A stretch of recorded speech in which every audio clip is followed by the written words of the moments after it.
Okay, this is a video for people who have a survey where they might have some elements at the beginning which are randomized. So say 2 questions or 2 questionnaires which are randomized. People are only either shown an A or B. And then later on in the survey, you want to show them a different set of questions depending on whether they were shown A or B at the beginning of the survey. So for this purpose, I've set up a very simple demonstration survey here. So it starts with a starter question, and then we've got block 1 and block 2. So these are the 2 blocks which we want randomized. Half of people go into block 1, half of people go into block 2. And then I've set up 2 more, these are just for demonstration, 2 more blocks which are basically will only be shown depending on which blocks were shown to these people before, just for demonstration purposes. And then we've got an end question at the end here. So the way to set this up is in the survey flow here. Okay, so first of all, we're going to add the first block, which is just the starter question, which everybody goes through. And now logic would suggest that you would then make a randomizer here. So you'd make a randomizer and you'd randomize between block A and block B, and then it would split the groups into 2. But that's not what we do, and this is the crucial distinction. What we're actually going to do is use embedded data. We're going to randomize some embedded data, and what that will do is embed data in these different streams which the lots of participants are going to go down, and you can use that embedded data then to recognize which stream they've gone down. So what we're going to do is we're going to set up a randomizer, and it's going to present one of the 2 conditions here. So we're going to add a new element, and you can use embedded data. So we're going to call this group, nice simple name, and then so one group will be group 1, and then the other will be group, same embedded data field, and we're going to set it a value of 2.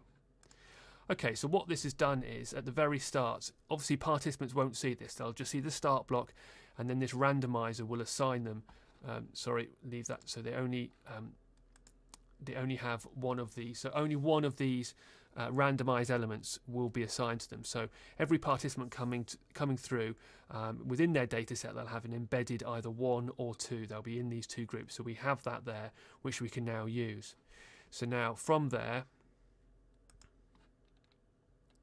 we are then going to create a branch. So now we're going to use that embedded data to determine what they're shown. So, so the added condition is embedded data, and our embedded data is called group is equal to 1. So if it's equal to 1, we will show block 1,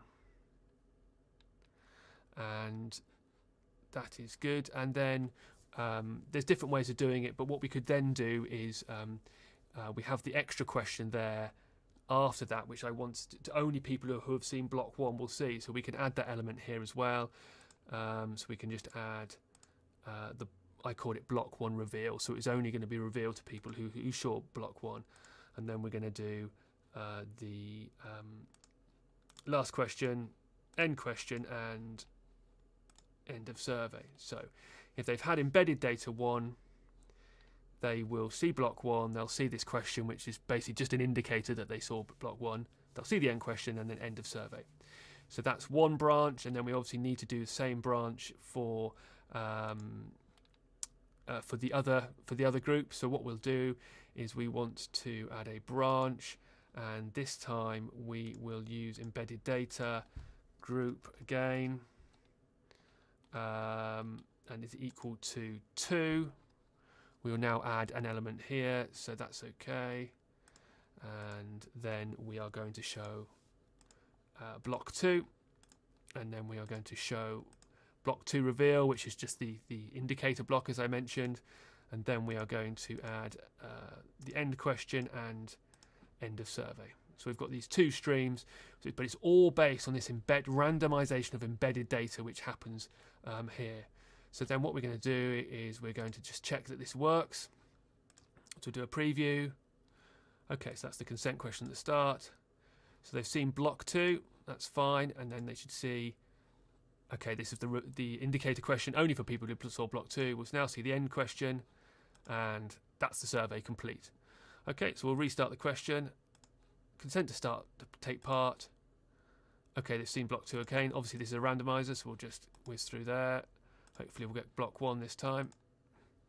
Okay, and okay, there we go with block 1. So that's purely based, that randomization is purely based on the embedded data. So this is only for people who saw block 1. And obviously there's many different permutations how you could use this. You could use that embedded data much further down in the question in the survey to then take them on a different fork, a different branch.